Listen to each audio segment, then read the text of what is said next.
প্রিয় দেশবাসী, আসসালামু আলাইকুম। আজ আমাদের পুরো জাতি গভীর শোক ও বেদনায় নিস্তব্ধ।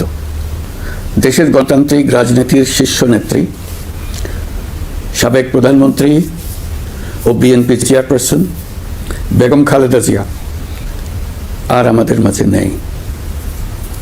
ইন্না লিল্লাহি ওয়া ইন্না ইলাইহি রাজিউন। বেগম খালেদা জিয়ার ইন্তেকালে আমরা গভীরভাবে শোকাহত ও মর্মাহত। তার মৃত্যুতে জাতি এক মহান অভিভাবককে হারিয়েছে। এই গভীর শোকের মুহূর্তে আমি তার পরিবারের সদস্যবৃন্দ, রাজনৈতিক সহকর্মী এবং অগণিত কর্মী সমর্থকদের প্রতি সমগ্র জাতির পক্ষ থেকে আন্তরিক সমবেদনা জানাচ্ছি। মহান আল্লাহর কাছে আমার প্রার্থনা, তিনি যেন আমাদের সবাইকে এই গভীর শোক কাটিয়ে ওঠার শক্তি দান করেন। বেগম খালেদা জিয়া ছিলেন বাংলাদেশের রাজনীতিতে এক পরম মহিমান্বিত ব্যক্তিত্ব। গণতন্ত্র, বহুদলীয় রাজনৈতিক সংস্কৃতি এবং জনগণের অধিকার প্রতিষ্ঠার সংগ্রামে তার অসামান্য ভূমিকা ইতিহাসে অম্লান হয়ে থাকবে। স্বৈরাচার ও ফ্যাসিবাদের বিরুদ্ধে তার আপসহীন নেতৃত্ব বারবার জাতিকে গণতন্ত্রহীন পরিস্থিতি থেকে উত্তরণের পথ দেখিয়েছে এবং মুক্তির প্রেরণা জুগিয়েছে। দেশ ও জাতির প্রতি তার সমুজ্জ্বল অবদান জাতি চিরকাল শ্রদ্ধার সাথে স্মরণ করবে। তার দীর্ঘ রাজনৈতিক যাত্রা, গণমুখী নেতৃত্ব এবং প্রিয় মাতৃভূমির স্বাধীনতা ও সার্বভৌমত্বকে সমুন্নত রাখতে তার অবিচল ভূমিকা অবিস্মরণীয় হয়ে থাকবে।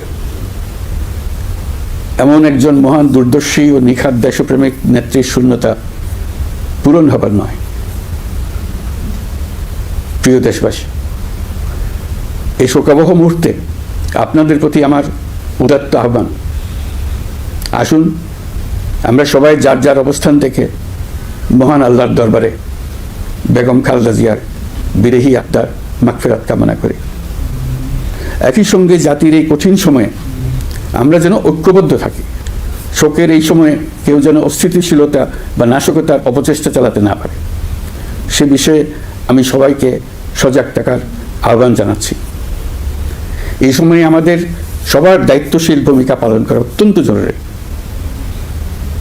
প্রিয় দেশবাসী, সাবেক প্রধানমন্ত্রী বেগম খালেদা জিয়ার মৃত্যুতে আমি 3 দিনের রাষ্ট্রীয় শোক এবং আগামীকাল তার নামাজে জানাজার দিনে একদিনের সাধারণ ছুটি ঘোষণা করছি। নামাজে জানাজা সহ সব ধরনের শোক পালনে শৃঙ্খলা বজায় রাখার জন্য আমি সবার প্রতি বিনীত আহ্বান জানাচ্ছি। প্রিয় দেশবাসী, আমি জানি আপনারা সবাই এই সময়ে অনেক আবেগাপ্লুত। আমি আশা করছি শোকের এই সময়ে আপনারা ধৈর্যের পরিচয় দেবেন এবং তার জানাজা সহ সকল আনুষ্ঠানিকতা পালনে সংশ্লিষ্ট সবাইকে সহযোগিতা করবেন। মহান আল্লাহ তাআলা আমাদের সকলকে ধৈর্য, শক্তি